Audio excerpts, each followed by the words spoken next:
Good afternoon, everyone. Today we're going to walk through the eMotion motor. I'm going to take you through all the different settings that are already programmed in here for our files, as well as for a customizable setting for different doctors. So when you turn it on for the first time, it's going to default to TF Adaptive. If you click the little top arrow, you will see all of our different file lines in here: Kerr rotary files, M4, traverse, and a custom sequence. First thing I'm going to walk you through is how to adjust the settings for our files specifically. So you see we have TF, K3, K3XF, LSX already built in here. If a doctor wants to adjust the speed on, let's say, a K3, all he would need to do is unlock it, go your RPMs to whatever speed he wants, whatever torque they want, and I don't know why that says 3 to 1, but that should be 8 to 1. And again, just adjust things to where they want, and then they lock it. Okay, now that is a temporary setting, because once I go into a different file line and then I come back, it defaults to the manufacturer's recommendations. Okay, in order to change that permanently, we have to go and click the little pen button and then go to our specific files and adjust it here. So if I want to adjust the torque to, let's just say, let's max it out. So let's go 5.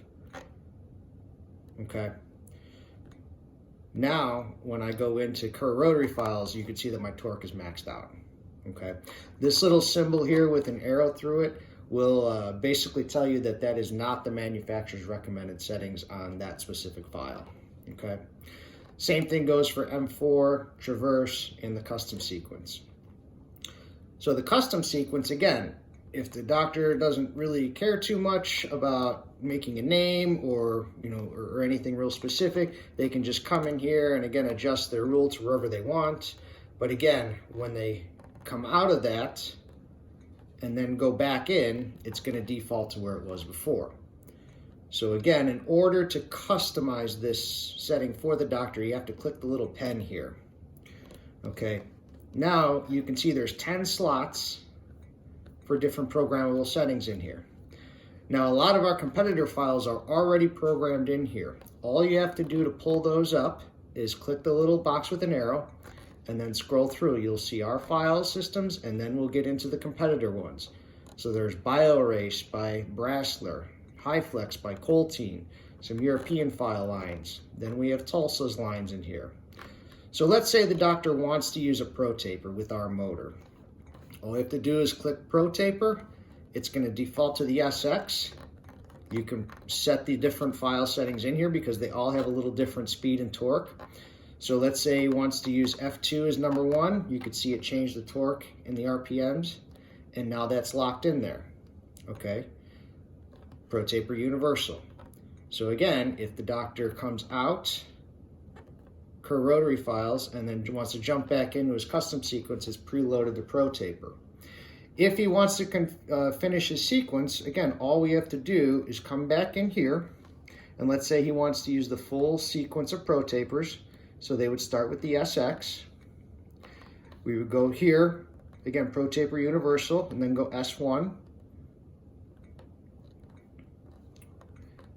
Pro Taper Universal again, S2, and so on and so forth. And then we go to F1. Oh, sorry. And then F2. Oh. Most doctors are going to finish at the F2. Okay? So again, custom sequence.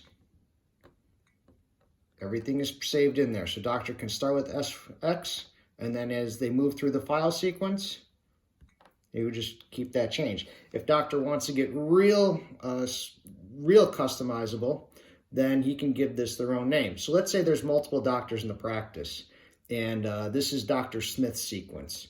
So you can come in here, again, click the little pen, and then doctor can type in his name. Check.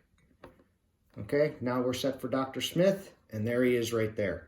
So if we have Dr. Smith here, and then we're all set. So again, you can keep adding files here for Dr. Smith if you need to. I said you can load up to 10. and they can go through their sequence. So there's really not much this motor can't do except for the wave 1 function. So hopefully this helps you guys in your sales out there. If you have questions or problems, by all means give me a call. I'll help you out however I can. Take care.